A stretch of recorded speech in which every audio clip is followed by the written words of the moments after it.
This is the Paul McGuire Report. I'm Paul McGuire. On today's program, we're going to deal with America in crisis and blinded by the light. And I want to assert right from the beginning that one of the primary reasons America is in the crisis that it is in today, and believe me, it is in a very serious crisis, is because the average American cannot see effectively concerning what is going on. The average American sees a kaleidoscope of dots of information. And for the average American, and for the majority of people who call themselves Christians, when they attempt to see the reality all around them, they aren't seeing reality like you and I are. They're seeing a bunch of abstract dots that have not been connected to take on any meaningful form. And those dots are the bits and pieces of information that they have been attempting to gather or has been bombarded towards their senses. But they see the dots as a meaningless abstract pattern, and they give up almost immediately in a state of confusion and say, well, it's impossible to understand all this. And that's completely wrong. It's completely false. It is possible to connect the dots and form a meaningful and very clear picture as to what is going on. It is possible to not be blinded by the light and to actually have the ability to see, both on a geopolitical level, a social level, a purely political level, a spiritual level, and an economic level, and every level of reality is communicating to each one of us a meaningful picture. It's a coherent, rational picture that can be understood by anybody. But as long as people remain under a spell, so to speak, and when I say so to speak, as I continue today's program, which is extremely important, because in today's Paul McGuire Report, we're not going to only explain to you the purpose of the seemingly unrelated dots. We're going to teach you, so that you can teach anybody, if they're willing, of course, how to connect those dots rather quickly and form a meaningful picture or a meaningful understanding of the reality that they live in.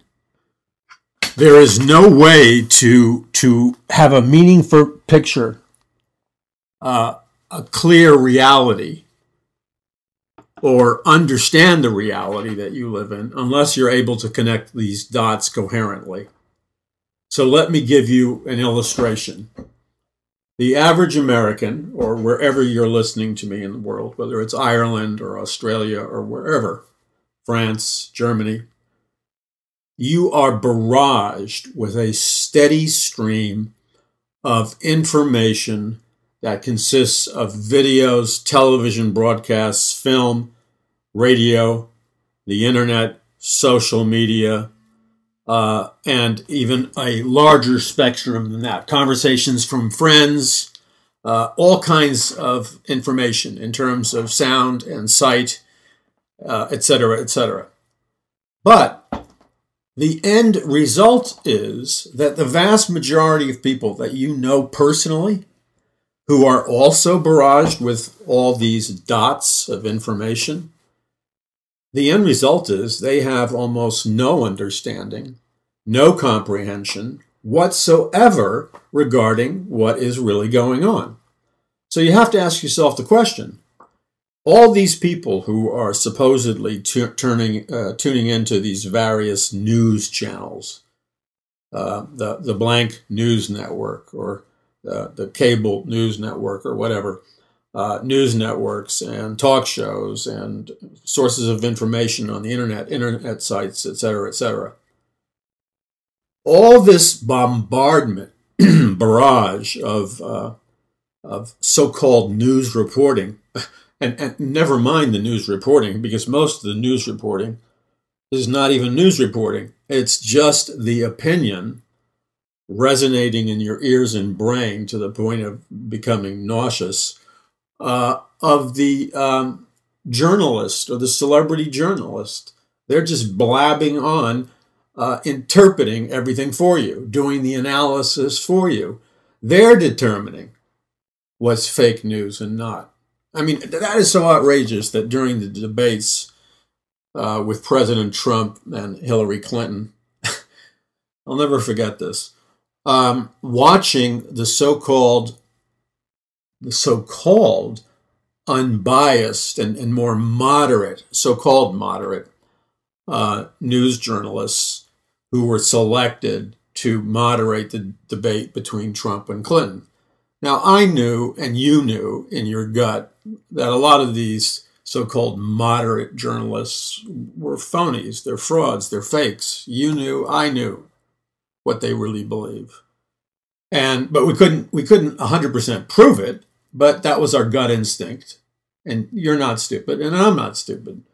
And so we knew that they were phonies, and we were scratching our heads. Why would you pick so-and-so to be the moderator? This person is a crook. She's a crook. Okay, but we don't have 100% proof. So the debate goes on, and you and I are observing. And this is not a political point, by the way. This is a issue of images and interpretation of the media. That's what this is about. So you and I are watching the debate. Now, whether you voted for Trump or whether you didn't vote for Trump, that's secondary.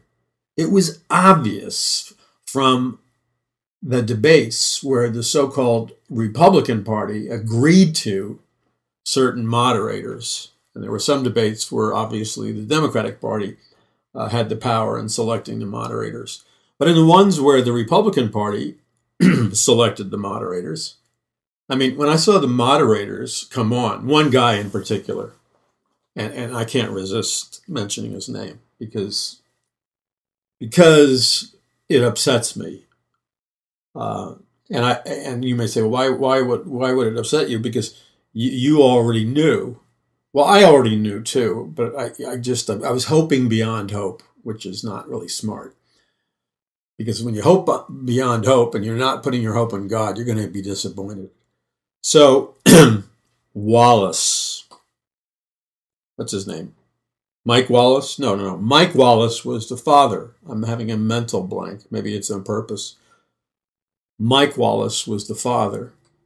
Big time liberal with CBS News, one of the stars of 60 Minutes. And this guy was so aggressive, in your face. He was very good at what he did. Passionate, but he always had a liberal agenda. He wasn't clean and he wasn't honest. So his son's name is Wallace, and I have a mental blank. I can't remember his first name. His son now is a regular on Fox News. So he was chosen, I guess, by the Republicans to be one of the fair moderators because he was so supposedly moderate in his political viewpoints. I haven't bought that from the day I saw him on the set and the day I heard he was selected. Like father, like son. The guy is in the image of his father, who was a super liberal. And so I watch the questions they're asking Trump, and I compare them with the questions they're asking Hillary Clinton. And within like the first 4 minutes, it becomes obvious that this is not a panel of moderators that is unbiased. This is a panel of moderators that could be characterized as mafia hitmen and women, okay? Because in the very opening minutes, when Trump is on a roll and winning and making his points within his allotted time frame, bam, it was either Wallace or the lady, I forgot her name. They interrupt him, not because his time was out. They interrupted him because he was being too effective.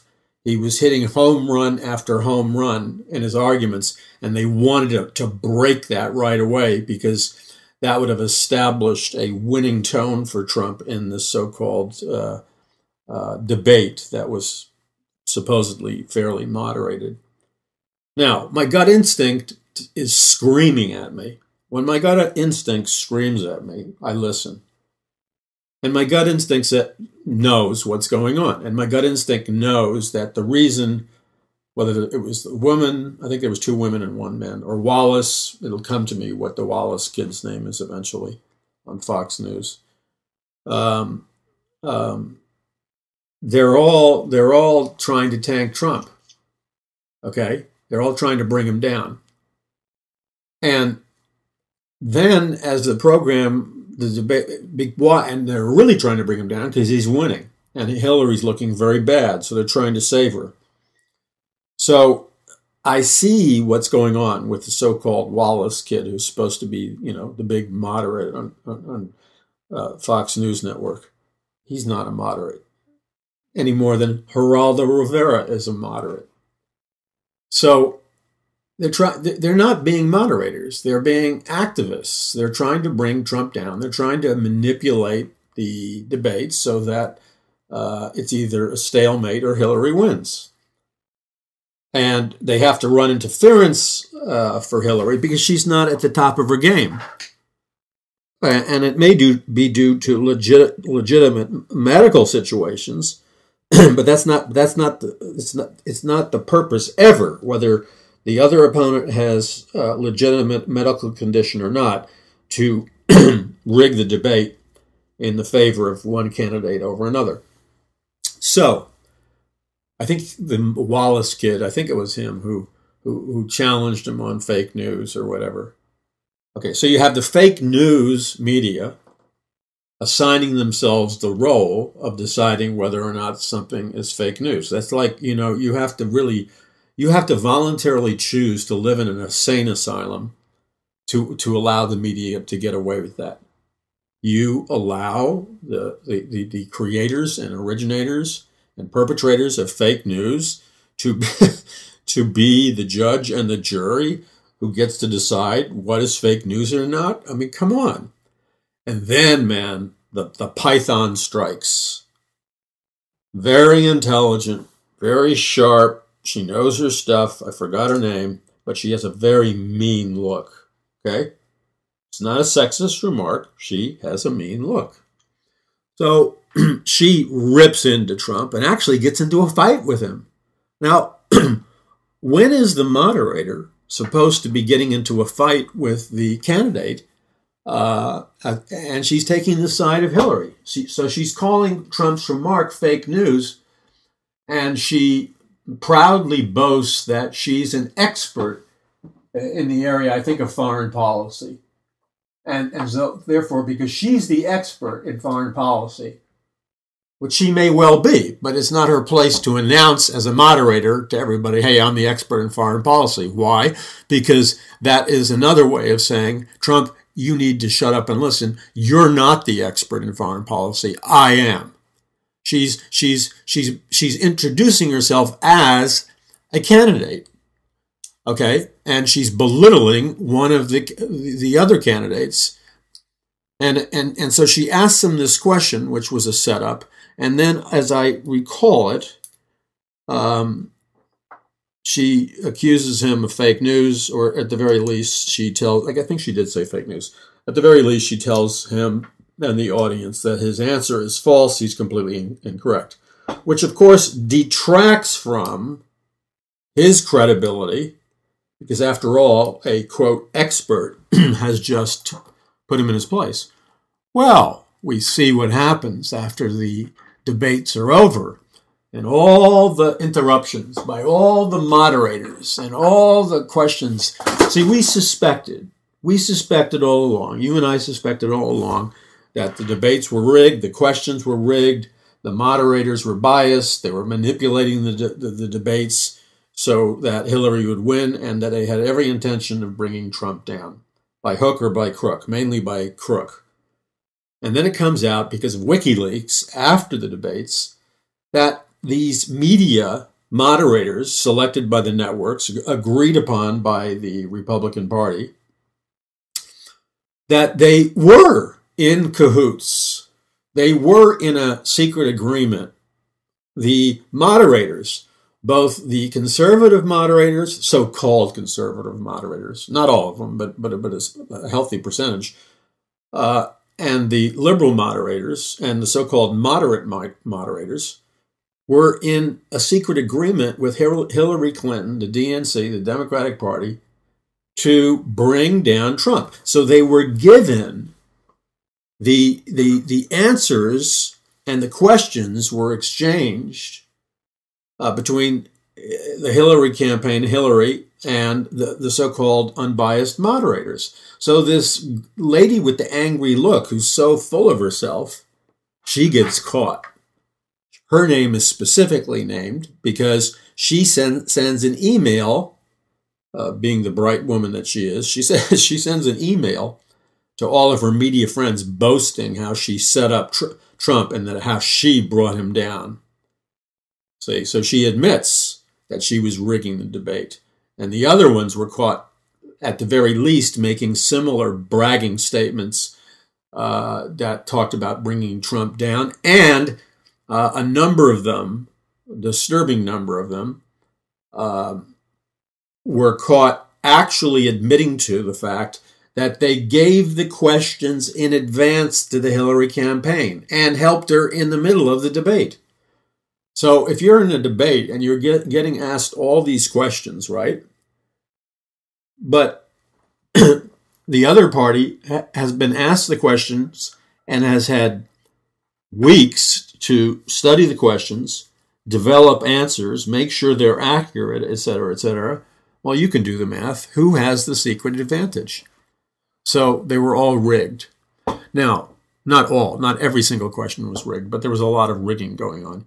Okay, so what does this do? This presents a distorted picture of reality to the vast majority of Americans, because the not the vast majority of Americans, but at least a minimum of 50% of Americans never really found out that the DNC and Hillary Clinton were working together with the media to bring Trump down. They never knew that the questions were given to Hillary by the media in advance, because they're watching CNN and other networks, which never will make that a news story.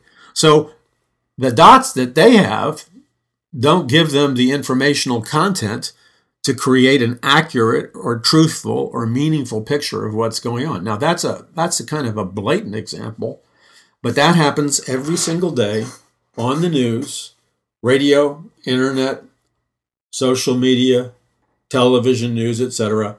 Americans are bombarded with very overt, subliminal, or in-your-face propaganda, fake news, distortion of facts, the deliberate concealment of facts that are pertinent to developing an accurate picture about what's going on. As such, being in their state of mind, I mean, pretend for a moment that you're one of these people who never looks at or views or watches or reads anything but what CNN or MSNBC or whatever is telling you. Well, you're going to have a very distorted view of reality, or at the very least, you're not going to understand what's going on. You're going to be clueless and confused, and you're going to make the wrong assessments. You're going to make the wrong decisions because you're getting the wrong information, and the right information is being concealed from you. Now, let's stop right there. What I just described, those are the essential building blocks on how you can control a world or a nation or a society just through technology and communication alone. It's, again, what Aldous Huxley referred to as the scientific dictatorship. It is propaganda, scientific mind control, social engineering, whatever you want to call it. Because if you can develop that environment, which that environment already exists, you don't need guns and tanks. You're controlling the minds of the people by manipulating the minds of the people through a dishonest media. That's the fundamental elements of control. So you can't really anticipate. Now, I want to spell this out very clearly. You can't anticipate, you can't project, you can't even reasonably expect that there can be positive changes in our nation to a significant degree, or healing in our nation to a significant degree, if at least 50%, it's really more, if at least 50% of the American people are literally being bathed in false facts, distortions, omissions of reality. They live in what could literally be called a virtual world, because it's created by man, not by truth. They live in a matrix, if you will. A matrix is a virtual world created through technology. They live in an alternate reality based on lies. Remember, when you get right down to it, we're not talking about politics. We're not talking about personalities. When you get right down to it, if the dots that you're using to connect reality are lies, if the information that you're being barraged with are lies, and if the deliberate concealment of very important truths and facts are being hidden or concealed from you, that is the promotion of lies. And so people, 50% of America is living in a, listen carefully, it's very important. One guy sent me this angry email today because I said, listen carefully. It offended him. And you know why it offended him? He said, I forgot what he said. I have paid attention to what he said. I would have taken what he said seriously, except he betrayed his motive for writing me, because his email to me was on the level of a juvenile emotional outburst versus a logical, linear, coherent thought. So I won't even dignify him by, responding really. But that's when you're on the front lines, that's the price that you paid. He didn't like that I said, listen very carefully. Well, the reason I say listen very carefully is because people in today's world, all of us, we are so bombarded with this rapid fire media that's very quick and it's constantly changing. So all of us in America today and around the world that are tuned into this matrix, if you will, this media barrage, because of the electronic component of it and the fact that it's always changing, every single one of us has, to one degree or another, ADD or ADHD. We can't focus. We can't pay attention because our brains are always channel surfing just by the programming of what we live in. That's why I say pay attention. It's a attempt to get somebody to lock in if they're not locked in for maybe a minute or two. So when we live in a world in which our reality, our fundamental reality concerning our nation, our families, our friends, our relatives, absolutes, the existence of God or the non-existence of God, what is right, what is wrong. When we live in a world where we are constantly developing ideas and thoughts, which always lead to behaviors and actions based on these dots that don't have a meaningful form, and the dots are lies, we are essentially creating our choices, our beliefs, our opinions, our perceptions, and then our actions based on a constant input of lies. Well, if you're being constantly inputted with lies, then the actions and beliefs that you're going to subscribe to are going to be lies. All right? And that is what Satan wants. That's how all of this that I'm talking about, it always comes down to the same foundation, and it's a spiritual foundation. I want to emphasize that everything that I've just been describing ultimately rests on a spiritual foundation. But if that foundation is composed largely of lies, then everything we build upon that foundation, our very lives, our nation, our families, our relationships, our our jobs, what you name it. If it's all built on a foundation of lies, then everything we build upon it, including our lives and decisions, are built on lies. Conversely, if it's what the foundation is constructed of truth, then everything we build upon it, like our government, like science, like morality, like religion, then it will be composed of truths because the foundation is based on truths. So the point is that we are in reality dealing with a spiritual foundation. This is ultimately a spiritual topic. And because this is ultimately a spiritual topic and a spiritual foundation, it clearly falls within the parameters of something that can be designated as spiritual.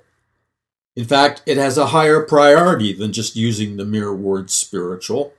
It is what Dr. Francis Schaeffer would call true spirituality versus counterfeit spirituality. True spirituality is a spirituality that embraces and incorporates all truth based upon the truth of God's word from Genesis to Revelation. Therefore, if a pastor or a Christian leader cops out and never talks about these areas and never connects the dots for you, then that pastor or denomination or church or whatever is guilty before God of perpetuating and promoting lies. And that means they are perpetuating and promoting the work of Satan or Lucifer, because the Bible says Satan is the father of lies. So if you do not actively, in love, confront the lies with the truth by sweeping them under the carpet, so to speak, and never teaching people how to connect the biblical truths of the Bible with reality, you are very guilty before God of a very serious sin of omission. And somehow they think it's excusable. In fact, worse than that, they think falsely in their vanity that they're being truly spiritual, that they're being truly pure in their spirituality by failing to connect the dots for people. So people can't have an understanding of reality based on truth. The problem with that is they are completely false in light of God's word. Now, I want to show you just one example of many about how this directly plays out. When you take the dots, when you see and are barraged by dots of information, and you attempt to connect them into a meaningful picture of reality, upon which is a foundation upon which to make your decisions, your life, etc., etc., if the dots are lies, the foundation will be lies, and then everything else you believe or think or act upon will be lies. It's very dangerous. When Jesus Christ said, among other things in the Great Commission, go into all the world and make disciples of all nations, he was specifically speaking of teaching the nations, teaching the individuals of nations how to take all the truths of the Bible from Genesis to Revelation and apply them or integrate them to every area of life. That's what true discipleship is.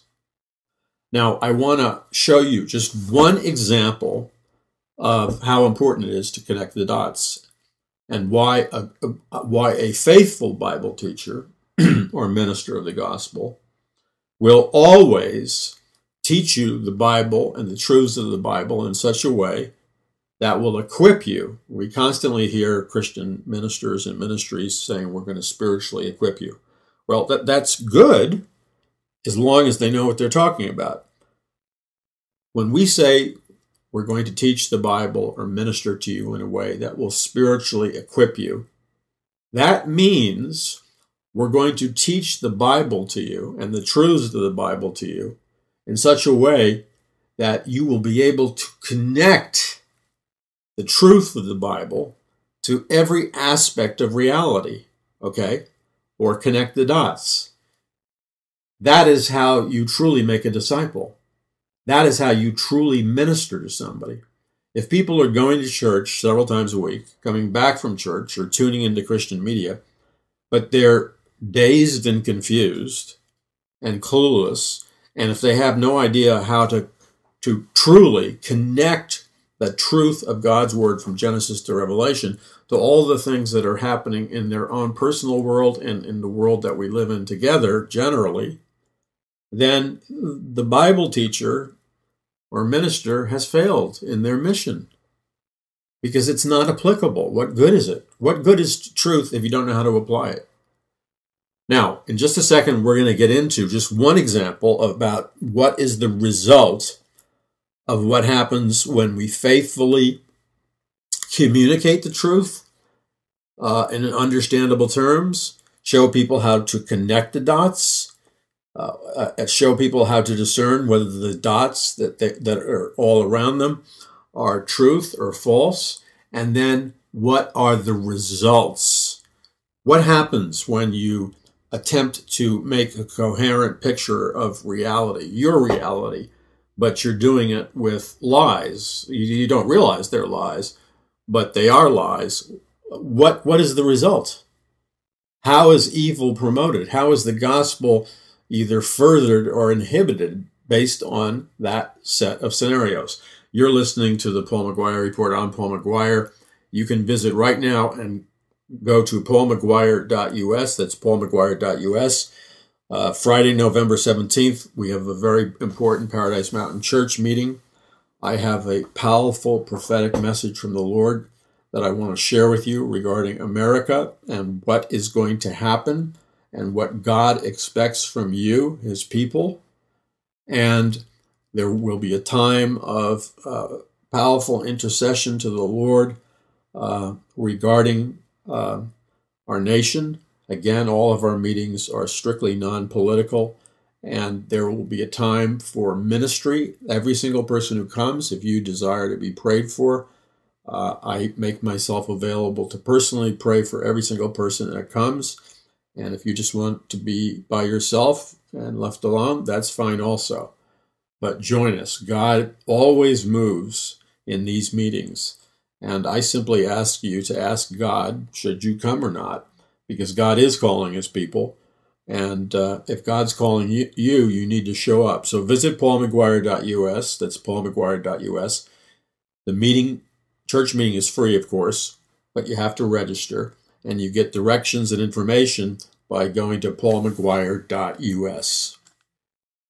You are listening to the Paul McGuire Report. I'm Paul McGuire. This is a program, by the way, which you need to send to certain people that you know or have in your sphere of influence, because it will teach them how to connect the dots. It will teach them how to, if they're honest with themselves, it will teach them how to process reality, how to gain a clear picture of a truthful reality versus being barraged with disinformation and lies and constructing a false reality.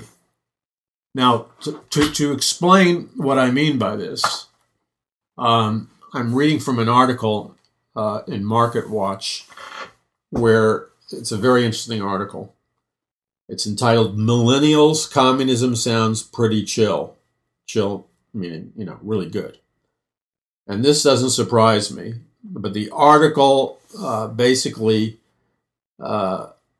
is saying that according to a survey from the Victims of Communism Memorial Foundation, a Washington, D.C.-based nonprofit, 1 in 2 U.S. millennials say they would rather live in a socialist or communist country than in a capitalist democracy.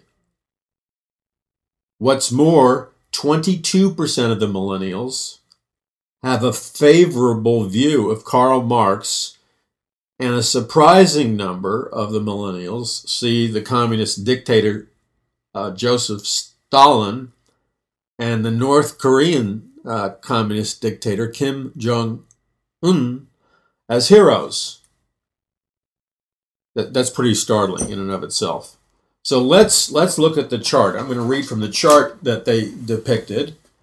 And this reveals what the millennial generation, and I'm sure the numbers slide somewhat, but it's not just the millennial generation that believes this. I'm sure there are other generations.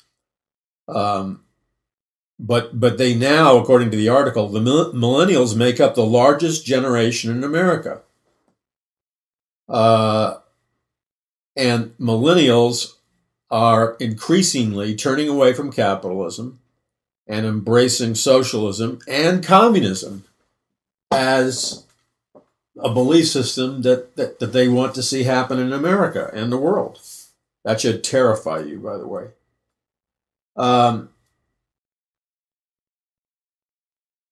This is very interesting.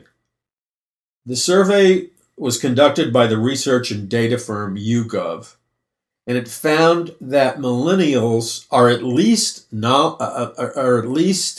wait, I'm reading it wrong. It's even worse than I thought.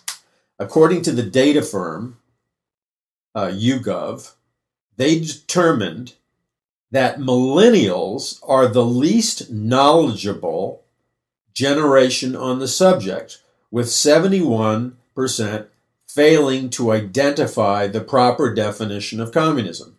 So let me break this down for you. And don't think that this is a problem limited to the millennial generation. This is a problem that spreads right into every generation, including however old you are. The percentage points may be the highest in the millennial generation, but don't make the mistake into thinking that there aren't serious percentage points that are exactly similar to that of the millennials in other generations. It's just probably with a lesser percentage point. Here's the worst part, and this data right here tells you the whole story. According to a very reputable research and data firm, they determined that the millennial generation is the least knowledgeable about the generation. The millennial generation is the least knowledgeable generation on the subject of communism. Only, this is so mind-boggling, I keep saying the sentence wrong. 71% of millennials failed to properly identify the proper definition of communism. That means 71% of millennials, right off the bat, can't even describe to you accurately what communism is. Okay? Yet, and the research and data firm found out that of all the generations, they know the least about the subject. What does that tell you right there? Before getting into the fact that they support communism and socialism based on having no knowledge, not no knowledge, but based on having very little knowledge of what communism and socialism is. I'll tell you what, it screams a fact to us that we should all be concerned about. What is the difference between the millennial generation educationally and earlier generations? Okay? That's the first question we should ask. If we want to connect the dots accurately concerning our reality, we need to know why the millennial generation that 71% of them can't even identify to you what communism really is. Okay? And they are also the generation that has the least knowledge or facts or understanding about the subject of communism. This screams to you a message, okay? A truth that you've got to grasp, especially if you're a parent or a grandparent. The number one reason that the millennial generation is the least knowledgeable generation on the subject of communism, where a whopping 71% failed to identify the proper definition of communism, is because of the public education system and the educational system. You have to understand there's no way to dodge the bullet.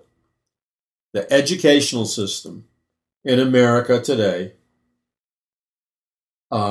is the most responsible institution for this appalling lack of knowledge of communism.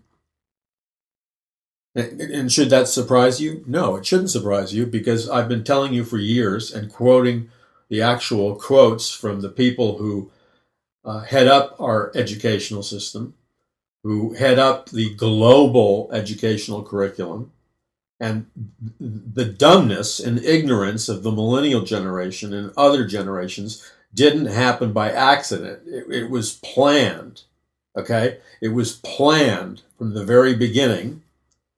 It was the plan of the global occult elite to scientifically dumb down the masses of people, and they have been able to get away with most of their dumbing down plans in the development of the most recent generation, which is the millennials.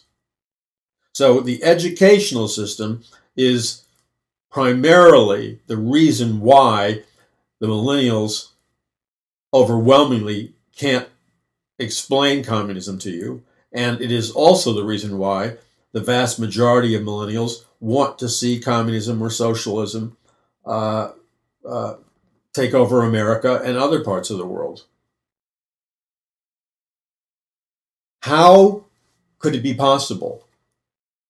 I mean, you could spend just a week of a curriculum, and if you simply taught the facts of capitalism versus communism and socialism, if you simply taught the historical facts, and if you simply had any intention whatsoever to teach the facts about the differences between communism, socialism, and capitalism in an understandable, easy to explain, easy to understand and grasp the information way, if that was your intention, there's no way on earth you could come up with 71% of the millennial generation not being able to define communism. The only way you could come up with that statistic is that your plan from the beginning was not to educate, but to indoctrinate and to conceal the truth. I talk to teachers all the time, Christian teachers all the time. They mean well. They teach in a public school. Some of them teach in Christian schools. They mean well. They really do mean well. And they tell me, based on what their personal experience of what they are teaching in their classrooms, most of these Christian teachers tell me, based on their own personal experience, that this kind of indoctrination is not going on. And I'm trying to be kind in my answer, because they're trying to do the best they can. But you see, they're basing their false perception that their students are not being dumbed down, and that things like Common Core are actually more effective methodologies of teaching, and the children really are being educated. They're basing that on their personal perception of how they teach and their personal perception of the classroom environment. And I mean this in love, because I know a lot of Christian teachers. Their assessment is false, not due to any kind of dishonesty on their part. They simply, they as individual Christian teachers, simply have never been educated themselves to the highly subtle and subliminal and highly sophisticated psychological manner in which they are being used unwittingly, along with things like teaching to the test and other, which is Common Core, and other subtle psychological mechanisms being employed in the classroom. See, they're unaware of the brainwashing process, because the brainwashing, the scientific mind control process, and the dumbing down process is done in such a sophisticated and concealed way that unless you're highly trained in the subject, you are not going to understand that you yourself are participating in it. And I can hear teachers say, well, no, you don't understand. No, Mr. and Mrs. Teacher, Christian teacher, I respect you. I love you. I come from a family of teachers, but you're incorrect. If they would read my books, I'm dead serious. You can accuse me of trying to sell books or not. If they would simply read my book, Conquering the Matrix, if they would read Mass Awakening, and if they would read A Prophecy of the Future of America, and if they would read Standing Down Goliath, which, by the way, if you are a Christian teacher or a Christian teacher in a secular school or a parent or a grandparent that wants to understand, if you make the mistake, I'm going to be blunt, if I can give you a 100% certain, surefire method of guaranteeing your stupidity. I know that sounds arrogant, I apologize, but the same thing I apply to myself.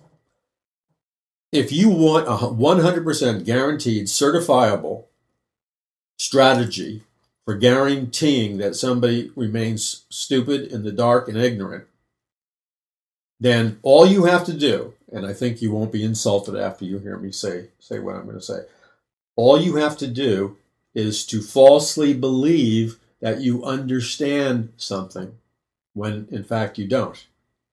Because you see, once you make the false assumption, and this is in any area of life, and it's applicable to me and to everyone, once you make the false assumption in life that you understand something, then you're not teachable. And because you're not teachable, then you stop seeking out. Here's the key words. When you are unteachable, and the last thing a teacher would ever admit is that he or she is unteachable. But they do. They get into places, we all do, where we are unteachable because we make the false assumption that we've looked at the facts and we've made a correct assessment. But that false assessment that we have looked at the facts and made a correct assessment is a false belief system that blocks us from reading, researching, and studying further information, which would then, if we would simply study it, we would draw the exact opposite conclusion that we now previously hold, and suddenly the light bulb would go on in your brain, and you'd realize, oh, now I understand. I really was participating in a brainwashing process. I just didn't know how they were doing it. So if you love teachers or you fit into the category of a concerned parent or something like that, if you need to buy Conquering the Matrix and then some of the other books where I quote, man, I'm telling you, I quote the people who conceived the entire structure of the educational system from the very beginning. I quote in their own words. In the book Mass Awakening, I quote their words. In the book A Prophecy of the Future of America and Conquering the Matrix. They're telling you what they're going to do, and they've done it. Okay, so here's the thing. The reason the millennial generation is brainwashed into believing that communism and socialism is superior to capitalism, and the reason they can't even identify what communism or socialism is, according to this article, that the author says this troubling turn in what the millennials believe highlights pervasive historical illiteracy across the country and the systematic failure of our education system to teach students about the genocide, destruction, and misery caused by communism since the Bolshevik Revolution 100 years ago.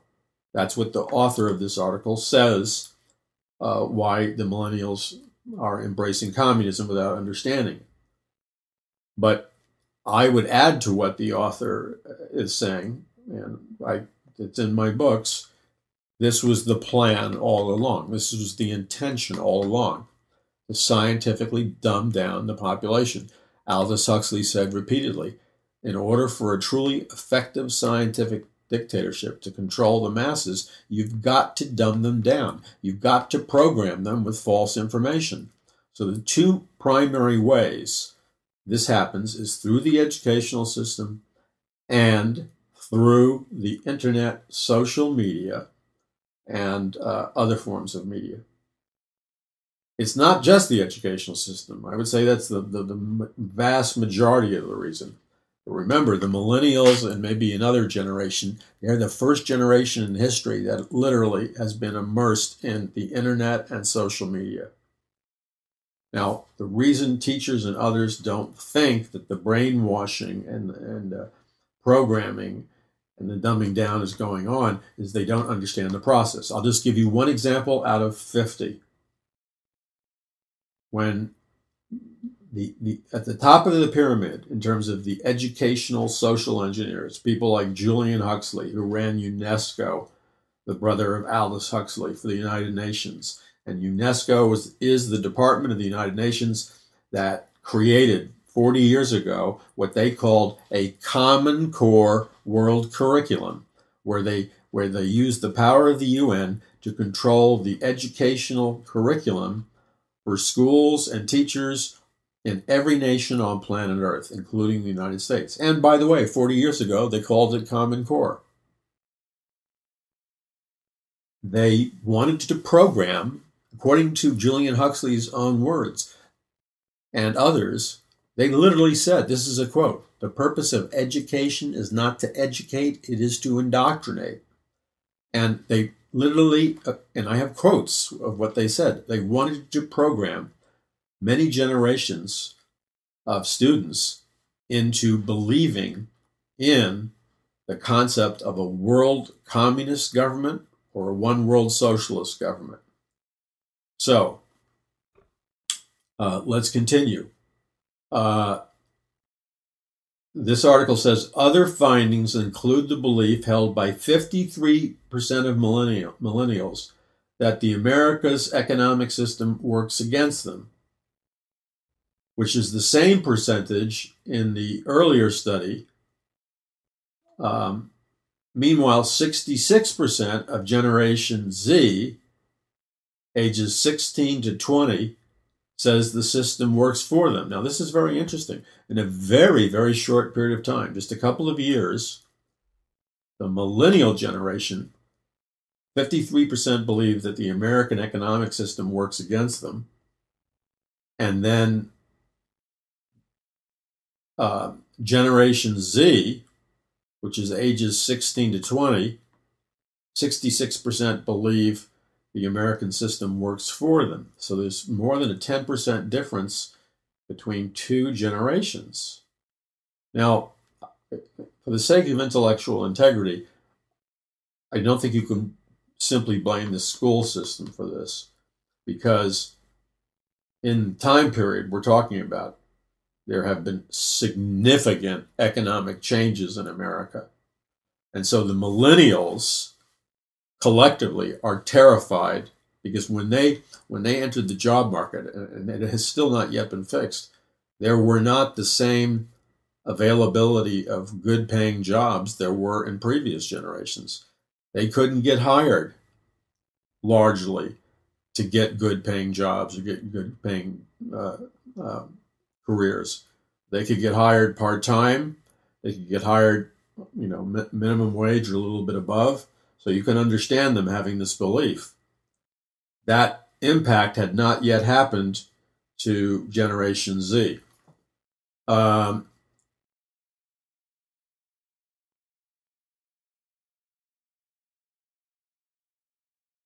Okay, so also the millennials have been programmed to believe that communism works. Now, why this is important in terms of connecting the dots is what the millennials and other generations have been programmed to believe, and why they overwhelmingly believe in socialism and, yes, communism, and why they don't know anything about it, is precisely for that reason. Because the millennials and other generations have deliberately not had the truth told about what communism and socialism is, of course they have a rosy picture of what it's about.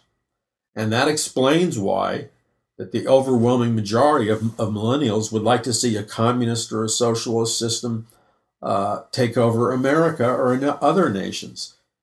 It's not because this generation is evil. They haven't ever been presented with the facts of what happens in a socialist or communist nation.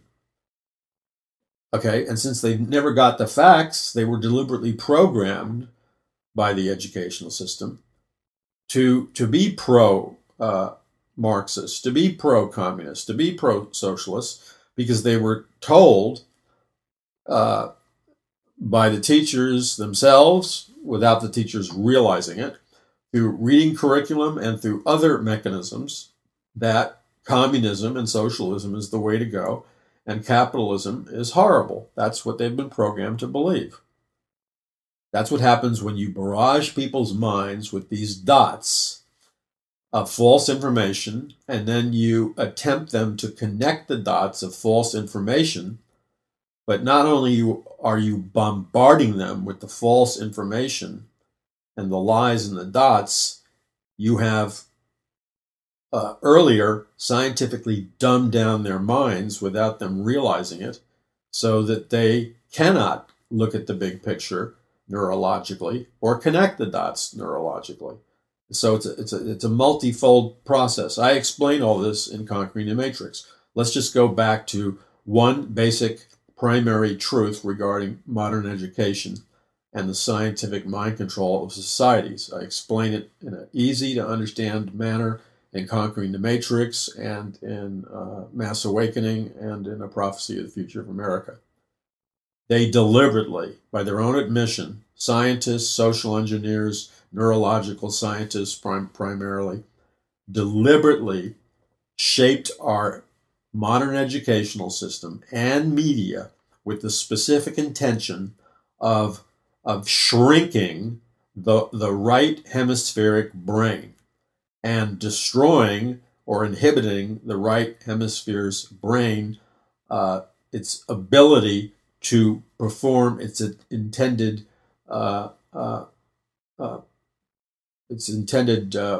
reason and purpose for existing by God. When you shrink somebody's right brain, when you cause somebody's right brain not to function properly, you destroy that individual's ability to critically analyze something, to question, to discern, to look at the big picture, to evaluate, and to make an analysis and look at everything in context. You see, you've destroyed biologically and neurologically that part of the brain. It is the right brain, primarily. Both brains share similar duties, but the right brain especially is the part of the brain that is able to look at the big picture, analyze all the facts. It is the right brain that has the capacity to connect the dots into a meaningful picture. It's the right brain that analyzes, questions authority, and does the higher order functions. And the way you destroy the right brain is you deprive it of stimulus from a young age. The brain requires stimulus, just like muscles, in order for it to function. The right brain increases its neurological pathways and its neurological capacity when it is exposed to things like the following: sophisticated, higher-level forms of music, specifically classical music. The exposure to classical music alone will grow significantly any child or young person's brain from before they exit the womb while they're still in the womb. Because when a child's ears, born or unborn, is exposed to higher order classical music, the sophistication in that type of music causes the brain to form complex and numerous additional neurological pathways, which is a precursor to intellectual development and higher order big picture thinking and analysis. Okay? That's number one. Number two is when you constantly expose a child from a young age and in school to opportunities for them to come up with their own solution. You provide opportunities for them to invent their own rules of their own game.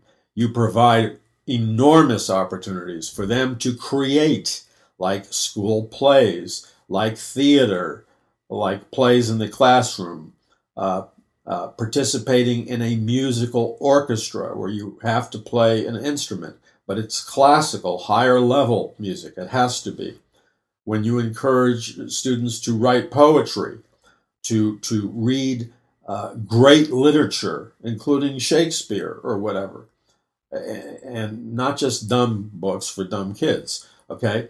When you encourage and expose the kids to healthy but constantly new stimulus in terms of a wide diversity and spectrum of healthy and appropriate information, all of those things.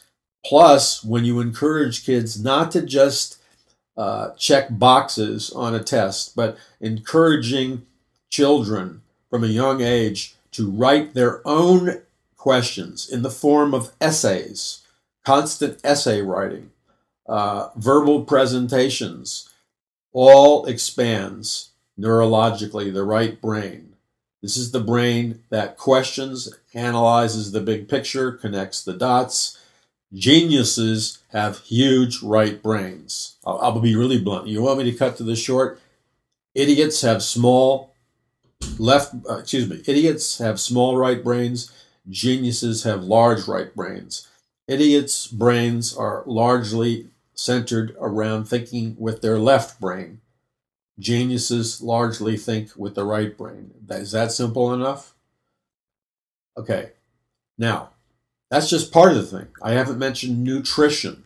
I haven't mentioned exercise. I haven't mentioned environments and things, okay? Left brain activities, and this is not minimal, I'm not minimalizing someone's career or what they're good at, so don't misconstrue that. Left brain activities involve many, many things, but they center around performing specific assigned predetermined tasks. So left brain thinkers they can make millions of dollars a year, but their gifting is in the area of following procedures, following laws, following orders, compliance. Left brain thinkers can be super successful, and they're very necessary for society. They can be accountants, they can be managers, they can be scientists, they do all kinds of fields. But left brain thinking is usually somewhat compliant, at least in certain areas, and left brain thinking doesn't usually question, accepts whatever the official story is, doesn't look at the big picture, and doesn't connect the dots in their own creative or unique manner. All right? So if you start from this is just one aspect of programming a person's internal brain to function in a certain way. Both parts of the brain are needed. You have successful people with successful careers who have strengths in the left brain and the right brain. Okay? No question about it. But if you want a generation of people who are compliant, who will following orders and don't question authority, which is what every dictatorship demands, then you do things to shrink the right brain, all right? That's how educational processes work in communist China, communist Russia, and other communist nations. They have deliberately shrunk the right brain capacities of their population for decades. I hope you're tracking with me. This may seem perhaps diversionary, but it's not. What I've just explained to you will now allow us to travel right smack dab into the middle of the current events and the news stories and enable us to make a proper analysis by connecting the big dots of the big picture so that we can see a clear, accurate picture of our reality. See, this biological, neurological foundation is an essential to being able to do that. So, in just a second, we're going to come back and teach you briefly how you can activate or turn on the left part of the brain if you need to do it, the right part of the brain if you need to do it, how you can do it quickly if you want it done, and how you can see the big picture, how you can understand reality where previously you were clueless and it was a fog or it was a cloud. You're listening to the Paul McGuire Report. I'm Paul McGuire. Visit paulmcguire.us. That's paulmcguire.us. You can get yourself a copy of Conquering the Matrix. The other book that would be good for this is Mass Awakening and A Prophecy of the Future of America. Plus, we're having a Paradise Mountain Church meeting coming up Friday, November 17th. God has given me a powerful prophetic message regarding America and prophecy, what's happening in our nation, and there will be a time of ministry. The power of God will move in our midst, and every person who comes, it is our prayer, and we do everything that we can to ask the Lord to minister to people so that nobody comes into the meeting who isn't spiritually set free and spiritually ministered to. And of course, at this time, you should be running to the house of the Lord. If whatever house of the Lord that's feeding you and it's giving you the truth, that's where you should be. Because these are difficult times, and God wants to give his people answers so that they're not victims and captives in the middle of times of chaos. You're listening to the Paul McGuire Report. Again, visit paulmcguire.us. That's paulmcguire.us. And spread the words and the teachings of these programs far and wide. The idea is to educate and activate a critical mass of people who can think and who have spiritual discernment. It's the goal of this ministry is to educate people and equip them so that they can not only see the signs of the times, but they can understand what Jesus Christ is trying to tell us with the signs of the times. This is the Paul McGuire Report. I'm Paul McGuire. We are equipping you to understand the signs of the times and to connect the dots all around you so that you can develop a clear picture of reality or a clear picture of the truth of reality. And let's not forget what the Bible teaches us. Satan is the father of lies. Mankind, Adam and Eve, lost paradise. They lost everything that was good. They allowed death to come into their lives because they rejected God's word, the truth of God's word. And they accepted the lies of the serpent, who is Satan. And by rejecting God's word, the truth, they ended up causing the fall of man. And we're suffering from that to this day. Conversely, Jesus Christ said, I am the way, the truth, and the life. Nobody or no man comes to the Father but through me. Now, we have to understand that because Satan is the father of lies, everything he speaks is a lie. It is essential. Satan, after the fall of man, became the temporary god of this world. Satan, as such, rules this world temporarily. Satan rules this world.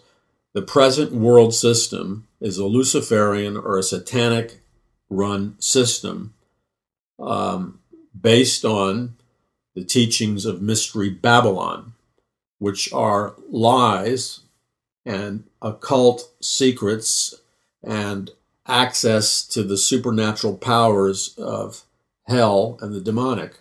And so the world system, or the Luciferian world system, or the present satanic world system, is a control grid. It's a method of controlling people and holding them in captivity and blinding them from the truth of the gospel of Jesus Christ and blinding them from the truth of God's word so that they will act as slaves and captives of Satan within this Mystery Babylon system. developed at the Tower of Babel in ancient Babylon. That's why I write about it in Prophecy of the Future of America and the other books like the Babylon Code and A Prophecy of the Future of America 2016-2017, which has totally new information. And by the way, in A Prophecy of the Future of America 2016-2017, I write extensively about how the communist Chinese government, after decades of scientifically dumbing down and shrinking the right brain of their population, they are in a super crisis economically right now because the manner in which they educated or programmed or indoctrinated many generations of Chinese, and especially the younger generations of Chinese, they shrank their right brains. And so their young people and many generations of Chinese and many generations of their youngest generations are neurologically and biologically, and because of the programming, their brains cannot function as risk takers, entrepreneurs, innovators, creators, developers. They don't have the literal neurological thinking, biological processes, or the internal programming to be able to compete successfully with nations like America, which, despite the fact that America is a post-Christian nation, the average American is still benefiting from the rich inheritance of all of the power and principles of God's Word, going back to the Old Testament where God says, I have given you the power, or it's God has given you the power to get wealth. You know, we take it for granted, but our minds work effectively, not because of the garbage of the modern educational system, but despite that garbage, the American way of life, or the American can-do attitude, by the way, comes right out of the Bible. And so that is why, one of the primary reasons why just about everything is invented in America, why we're successful at so many things, why we win at the Olympics, we invent this, why we have entrepreneurship, et cetera, et cetera. It's because of the American mindset, which comes from the Bible. See, we haven't been neurologically impaired yet by programming that. See, the Chinese want their people to be compliant, not question authority, obey orders, unquestionably believe all communist doctrine, even though most of it's a lie. Well, okay, they were successful in doing that. They have a bunch of compliant people who are afraid to question an authority. The only problem is that programming is a total nightmare if you're trying to use these same people to be entrepreneurs, creators, innovators, developers, creators of technology or science. You've dumbed down and programmed your population falsely, and you can spend trillions of dollars. How are you going to reprogram them? Because you started at the early. So you see, in these totalitarian nations, they start at the earliest age with their programming. So how are you going to take a generation that you've neurologically impaired before birth, you've biologically limited before birth, into being compliant, non-thinking, non-questioning, and then turn them around to be entrepreneurs and stuff? I explain all of this dynamic in the book, A Prophecy of the Future of America 2016-2017. The reason I explain it is because after those chapters, I write a whole bunch of chapters on what God is teaching his people in terms of producing success, producing excellence, creativity, innovation, achievement, how you can release the power of God's truth to transform your life and your nation. And if you read it, you can develop a child or a grandchild. Whatever, let me give you a challenge to everybody listening out there. And you can make this challenge to yourself personally, somebody you love, to somebody you know, to your child or grandchild, and it will work starting at any age. Obviously, I mean, if you're first imparting these truths to somebody that is well on in years, there's going to be a certain percentage of reduction in what is possible. But whatever it is, it's never 100% deduction of what is possible. So if you understand by reading the chapters that I wrote in A Prophecy of the Future of America, 2016-2017, and if you're willing to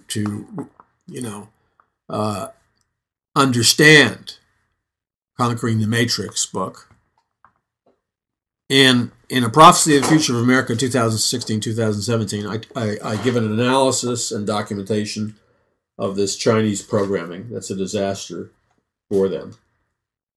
But you have to understand in your mind, what were the things that the communist Chinese used to program several generations into being compliant, non-thinking, etc., so that they're literally crippled for life from being successful? Okay? Because it's not just about the Chinese. You have to understand what these negative principles are so that you are acutely aware of them in your life and in the lives of your children and in the lives of your loved ones. Because if you want them to be everything God created them to be, you have to know precisely what it is that you have to protect them from in terms of being programmed to be limited. And I just used the Chinese communists as a model. We're doing the exact same thing, by the way, in our educational system. So you need to know how the negative programming is done for this purpose. The only way you can undo or avoid the horrible consequences of the negative programming is to understand what the negative programming consists of. And it's not that hard. You don't have to be a genius to figure it out. I don't write my books. I write my books for ordinary people, okay? You don't have to be a genius to read this and understand it. And then I conclude A Prophecy of the Future of America with important truths from the Bible of how biblical thinking produced, for example, modern science, how the Bible and biblical thinking can have a chapter called Increasing and Protecting Your Wealth, how the Bible programs you. It's not negative. And if you adhere to its principles, God wants you to increase and protect your wealth for his purposes. Well, if you're trying to teach your children something, you need to expose them to this. But you got to know what it is you're exposing them to. I have a chapter in A Prophecy of the Future of America, 2016-2017, Experiencing Economic Freedom. And it's not your typical Christian financial planner stuff, because I'm not a Christian financial planner, nor do I want to be. They have a place. They have something to share.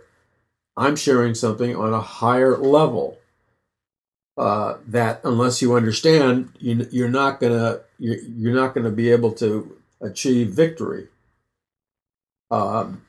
I teach in this Prophecy of the Future of America 2016-2017 a chapter on the American economy, why it plummeted, how it can be raised again, and then it has a lot to do with personal belief systems and really understanding the Word of God. For example, I have a page where I deal with, you may have heard the expression, I've heard this expression in the Christian culture for years, where they talk about the last days wealth transfer and how God's going to supernaturally transfer the wealth of the wicked into the hands of the righteous in the last days. Well, that's a partial truth. If you don't really understand God's word, that will never happen. God is not going to undo all of his biblical principles and supernaturally transfer the wealth of the wicked into the hands of the righteous if the righteous have no idea how to manage, steward, grow, direct, utilize wealth and the accompanying principles with the wisdom of God. It's not going to happen. So there are some prerequisites that you need to master in order to be prepared for that. And then I have a chapter called Secrets from the Richest Man in the World, the Principles of King Solomon, the wealthiest and wisest man who ever lived, and why he blew it all at the end because he backslid and disobeyed the Lord. That doesn't have to be your story. Why and how God will save his people. The laws of miraculous supply. These are chapters. How people gain actual power from selling their soul to Satan. But guess what? The other works, people who totally give themselves to God, who obey what God calls them to do, and I call this chapter Mission Possible, that person has the backing, the supply, and the wisdom of God. I have a chapter called Total Financial and Spiritual Freedom, the Power of the Believer, which is a warning against adopting a bunker mentality, where you just hide out and where you actually listen to what the Lord is directing you to do, and you step out and do it on faith, and a lot of other things. But this will help you. And if you're a parent or somebody, you have somebody you love, you understand these principles at a young age, contained in this book and in Conquering the Matrix, you will be able to change their destiny because you will have changed their perceptions and their mind. See, it is never it's not fatalism. It's not inevitable that your child or loved one or whatever has to turn out this way or that way. That's usually the result of the fact that they've been programmed, not necessarily intentionally, but somehow they have been programmed unintentionally. And the programming may be largely their own responsibility. They may have just, you know how kids do and young people do, you've been around it. They develop false ideas about themselves and life, and it moves them in the wrong direction. Well, these teachings will help set them free from that. And how are you going to change America? Let me tell you something. You cannot change America. If you ignore these principles, the primary spiritual battle is for the hearts and minds of mankind. The primary spiritual battle in America right now is for the hearts and the minds of the younger generations, and for people in America, and the same with people in any nation on planet Earth. You're not going to change the future of America by telling the millennials how stupid they are to their faces. You have to educate them so that they can arrive at that conclusion themselves. You have to do an end run for them. Now, let's get into this, the importance of what happens when you apply the truth and power of God's Word. Remember, ideas have consequences. Ideas are thoughts or beliefs, okay? Truthful ideas, good ideas, have truthful and good consequences. Bad ideas or evil ideas have evil consequences. It's just that simple. Now, let's review some of the key points here so that you can bring it on home to the people that you love, and that you can bring it on home to those around you. You know, when I share with you on this program, the Paul McGuire Report, which we air Monday through Friday, approximately 2 hours a day, sometimes less, and I encourage you to spread the message of this program and use your creativity and imagination through your social media, because many of you are very creative and gifted in spreading social media, Facebook, etc. messages. And I encourage you to use your gifting to spread these messages far and wide. There's a purpose for that. That purpose is the more people we can reach, the more people we can change, the more people we can educate, the more people we can set free from this demonic and evil programming, the greater the opportunity for revival, a biblical great awakening, for healing in our nation, for individual people being saved, for masses of people being saved, and the higher the percentage rate is for us to successfully turn the tide of the spiritual battle that's raging in America. That's why I constantly urge you to participate and help us accomplish this goal. That's why I talk about our ministry's goal of expanding our television outreach. Well, not expanding it, developing our television outreach, completing the television broadcast studio, getting the technology and equipment to live stream professional television broadcasts on social media, networks, etc. The need to buy television cameras, editing equipment, etc., etc.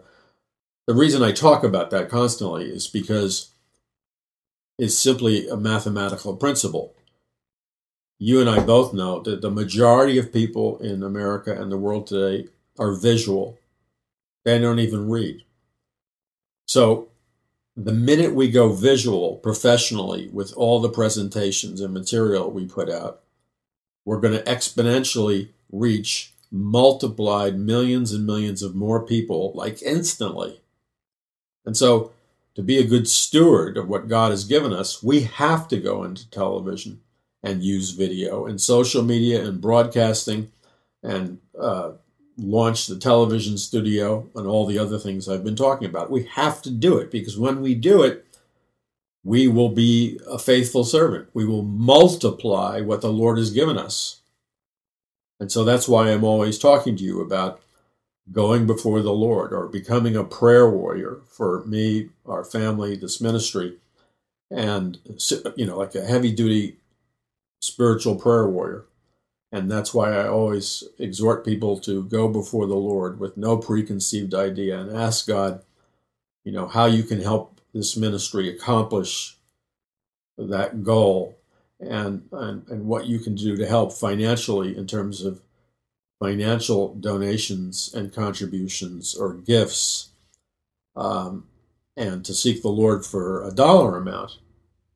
And the reason I do that is because when you choose to listen, when you choose to first go to the Lord and choose to listen to Him, and when the Lord speaks to you and you choose to obey the Lord, that gives us the monies which we must have to accomplish the goals, which is to reach more people effectively, especially with television equipment and stuff that we have to acquire.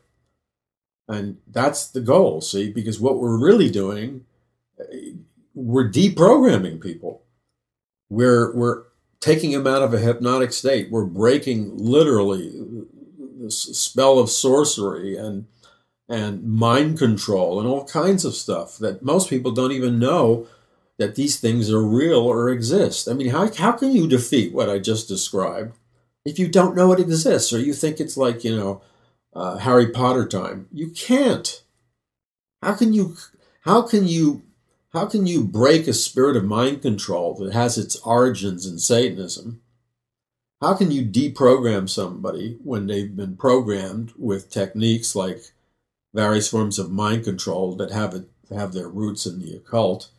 How can you transform somebody's life if they're being held as prisoners through a combination of scientific mind control, occult power, Satanism, demonic powers? There's a whole spectrum of things that are involved here. But look, if the vast majority of people, and I'm not knocking anybody, God uses everybody. Anybody who wants to be used, God will use. I mean, if they're following his word, of course. But how can you win? How can you win the battle for the hearts and minds of the people in America and the people in the world? If the central battle is spiritual, which it is, how can you win the battle for the hearts and minds of men and women in America and around the world and make the changes that we know God wants to make, unless we're fighting that battle with the specific weapons that will effectively deal with the problems and with specific strategies that will effectively deal with the problems.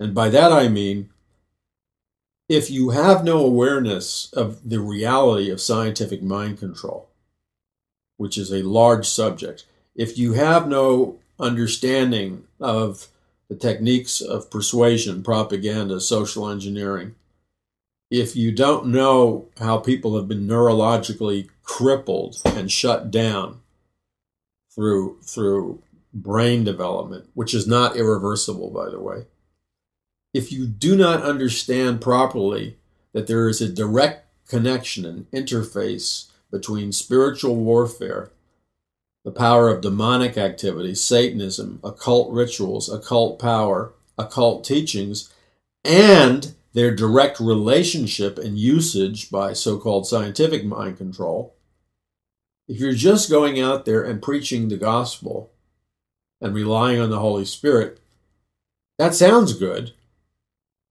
but there's a reason why God wrote the book of Proverbs. See, people all the time to me write this, and it reflects a basic misunderstanding on how to read and interpret the Bible. Okay? They continually write me and say, all I need to know is Jesus, and all I need to do is preach the gospel and rely on the Holy Spirit, and blah, blah, blah, blah, blah, blah. Which is true, but they take it out of context.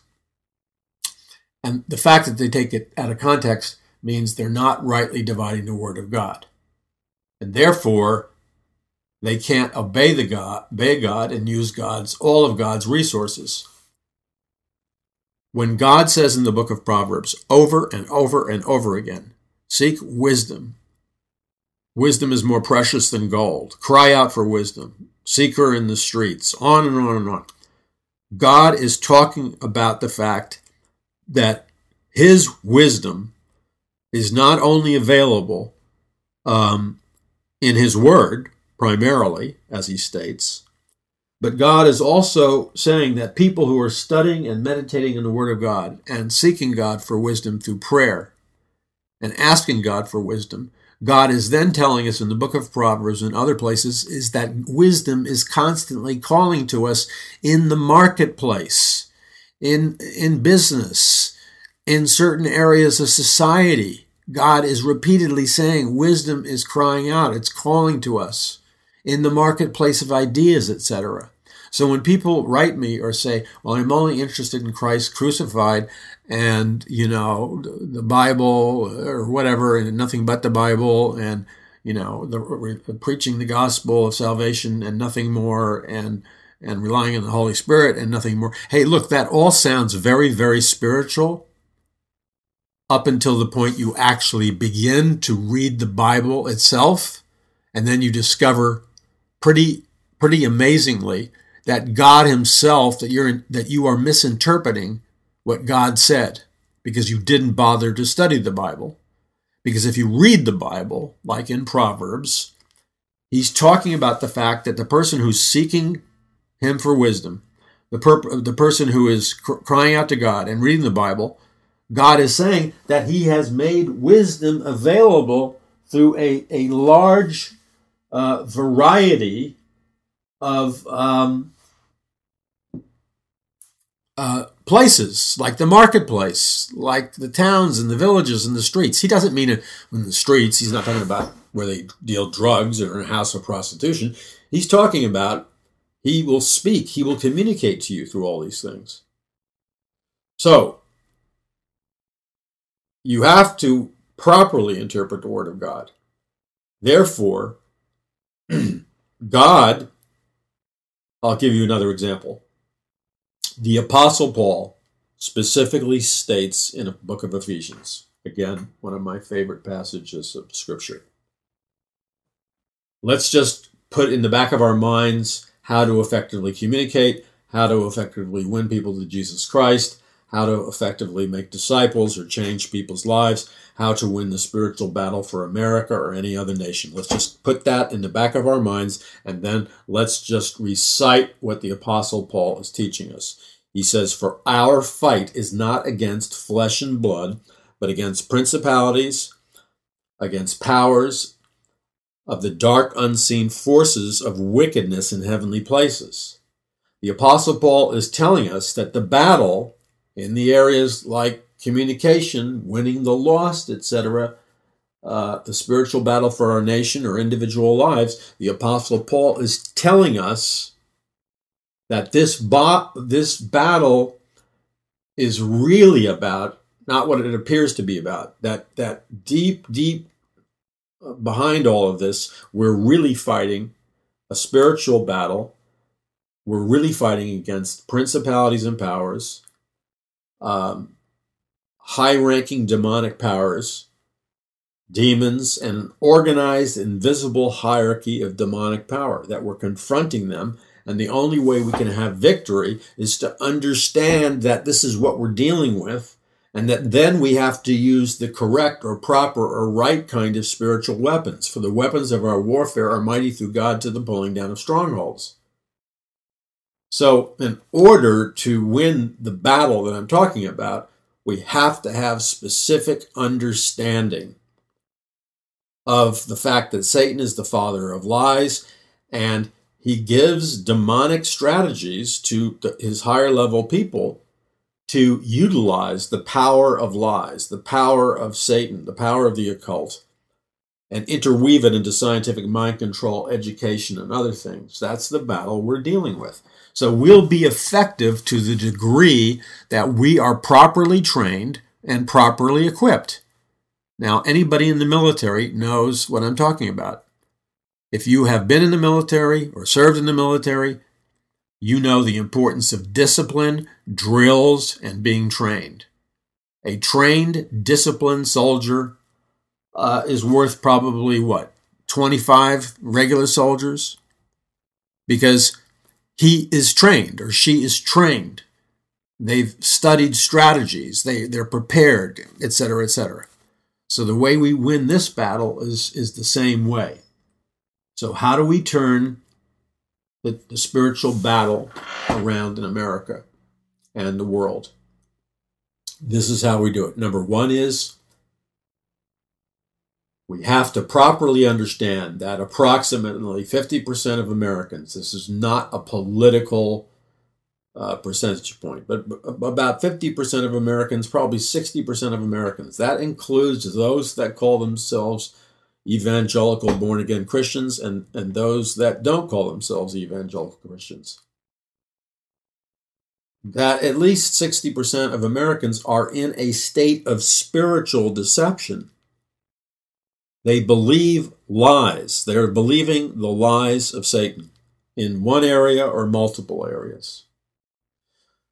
The outward manifestation of their actions, their belief systems, and their behavior, which is negative and detrimental to our society, is merely a product of the lies that they've been programmed to believe and accept, and then they act on the lies and programming and beliefs they've been brainwashed into accepting.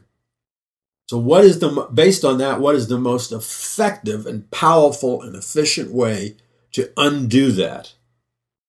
Well, the most powerful, effective, and efficient way to win the spiritual battle and to undo that is to target the problem, not some other problem. The problem is that the average American, and the same is true in other nations, is bombarded, is barraged with a constant, steady stream of lies, distortions, which are lies, either based on outright lies or the deliberate concealment and hiding of the truth, which produces lies. So you can lie two ways. You can lie by overtly lying and communicating falsehoods, or you can lie by deliberately concealing the truth. Because by concealing the truth, you give people a distorted perspective or picture, which is based on a lie that leads them to wrong conclusions, wrong beliefs, and wrong action. So the central battle is in this area of cutting off the lies from Lucifer, undoing the lies of Lucifer, and then, now I don't mean this in a negative connotation. It's usually used in terms of communist brainwashing, which is a negative connotation. But in a positive connotation, re-educating them with the truth by presenting to them a stream of truthful information and not concealing truths, but exposing the darkness with the light. And then by praying, spiritual warfare, by witnessing to them through various means about the necessity and importance of being born again by placing your faith in Jesus Christ, because you see, as you know, when they're born again, they are regenerated by the Spirit of God. Jesus lives inside them. The Holy Spirit lives inside them. And we all know what happens. When the Holy Spirit lives inside you, the Holy Spirit is the Spirit of truth. When Jesus Christ lives inside you, the Holy Spirit lives inside you. And then Jesus, begins to renew their minds. They become new creatures in Jesus Christ. And it is far, far, far, far more easier to effect change in people when they have the Spirit of truth, Jesus, living inside them, and they're born again. Because that automatically shakes off spiritual deception. So evangelism, effective evangelism, is very important. And our ministry, Paul McGuire Ministries, Paradise Mountain Church, we are dedicated to this. And that's why we always keep evangelism and winning souls as our primary mission, as the most important thing that we can do. Because if we can win somebody to Christ, the Holy Spirit will live inside them, and a lot of the truth will follow. So that's why we need to build the television studio, the television outreach, and that's why we ask for your financial support and your contributions and your prayers in prayer warfare. So, going back to connecting the dots, the average American, a young person, you saw what happened with the example of the millennials, is bombarded. They see reality all around them, internally and externally. Let's say, in terms of simplifying the dynamic in terms of a simple explanation, it's like they're looking at a bunch of unconnected dots. Each dot is composed of lies, and they can't assemble the dots into a meaningful, truthful picture of reality or what's going on. As such, they are forced by default to believe lies and live in lies because they cannot connect the lying dots presented to them in a meaningful picture for a variety of reasons, which we discussed. So when we use the term connecting the dots, I can just imagine somebody saying it. Well, what does that have to do with preaching the gospel? It has everything to do with preaching the gospel.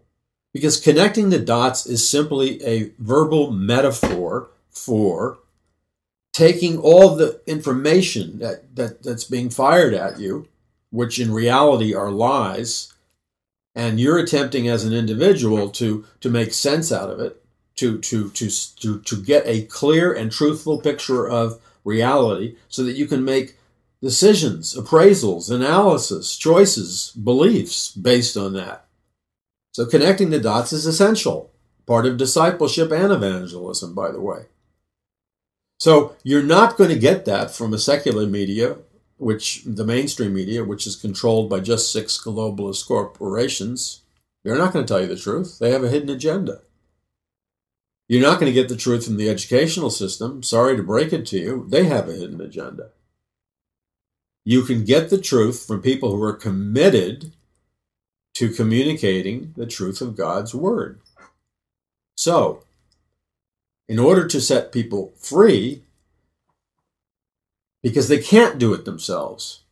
The reason they can't do it themselves is the dots they're using to make a meaningful picture out of are based on lies. And because they have made choices to cut themselves off from other sources of information, like alternative media, like social media, like ministries like ours, or any other source of information that would communicate to them dots which are based on truth, since they have deliberately cut themselves off from all those sources of truthful information, they will never be able to take those dots and assemble a truthful picture of reality. Okay? So they'll always be held captive by Satan. And that is why other sources must enter their lives in order for healing, salvation, transformation, being set spiritually free to occur. Other sources of information which are presenting dots, if you will, of truthful information must come into their lives. If those other sources of information do not come into their lives, they won't have any truthful dots that they can assemble. How does that happen?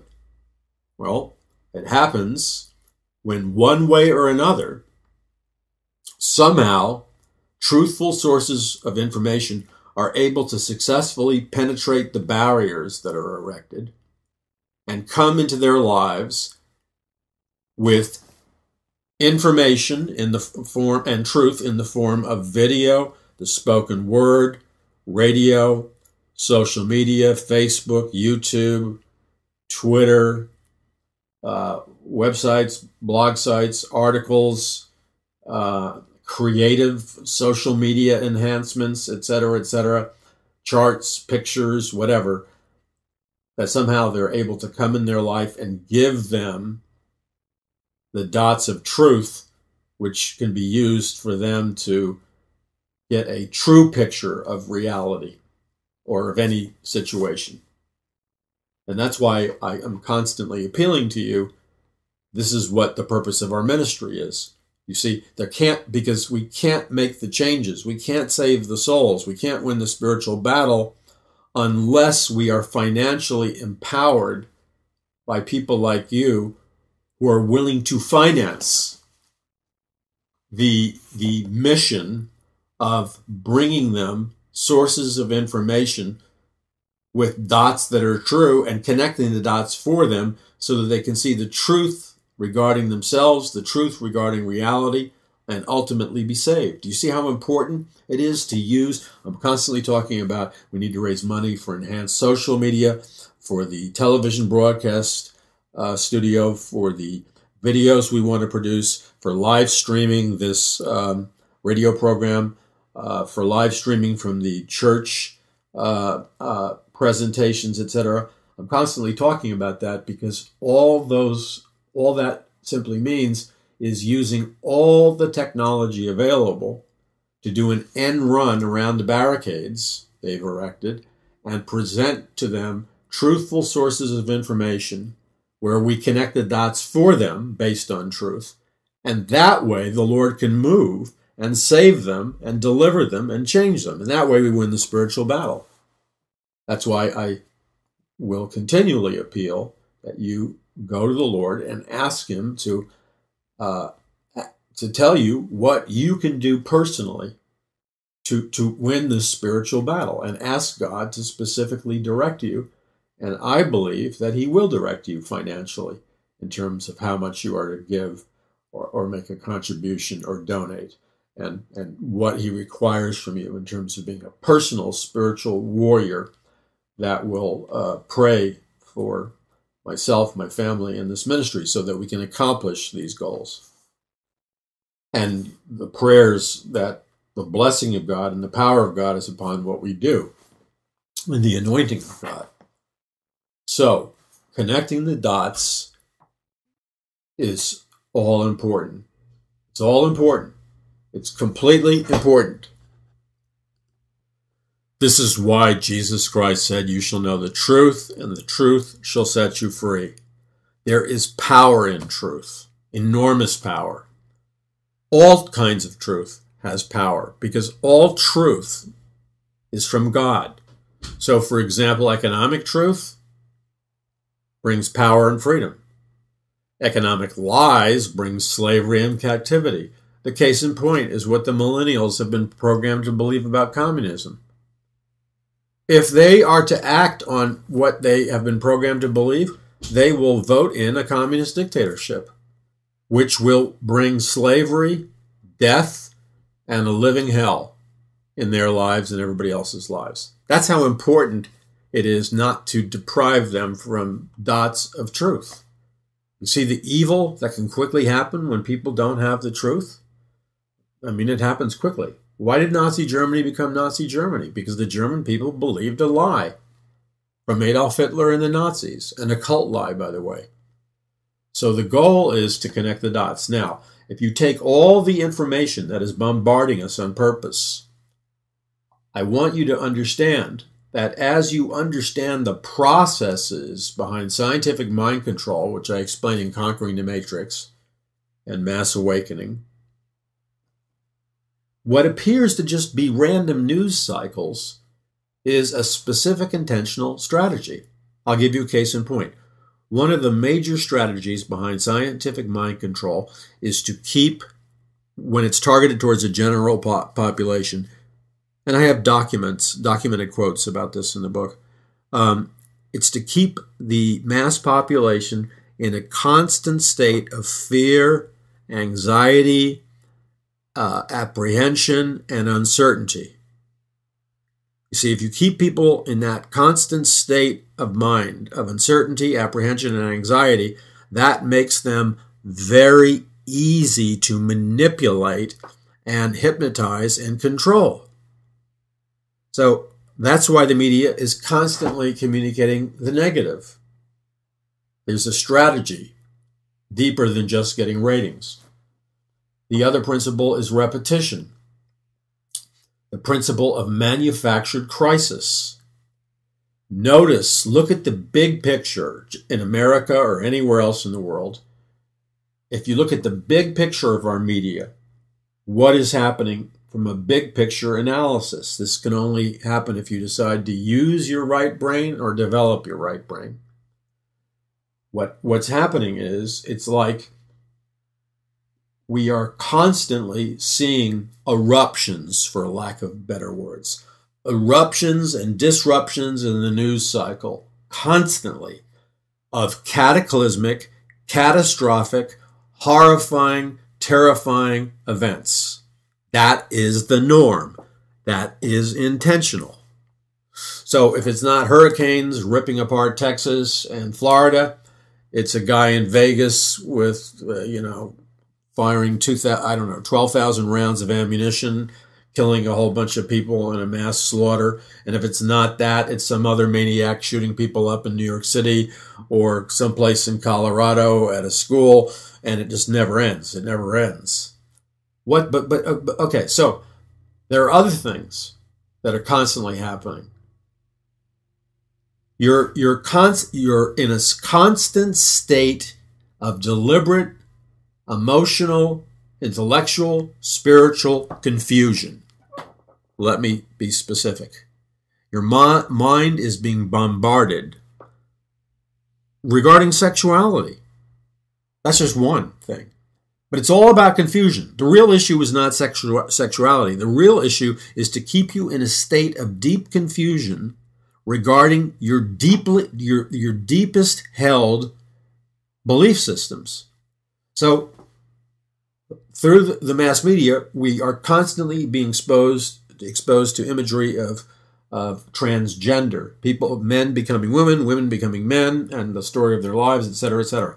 We're constantly seeing living examples of total sexual confusion, okay, played out fully through celebrities, and these sexual, it's not sexual messages, it's the sexual confusion messages are played morning, noon, and night repetitively, standard procedure in mind control and brainwashing, regarding the confusion of whether a person perceives them to be male or female, what happens if they have the operation, etc., etc.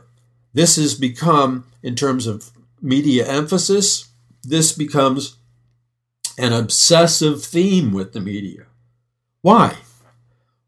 Yeah, it gets ratings, but the real purpose is you're keeping the masses in a constant state of anxiety.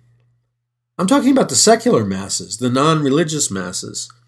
You are keeping them in a constant state of anxiety and apprehension because the certainties that they grew up with are no longer valid.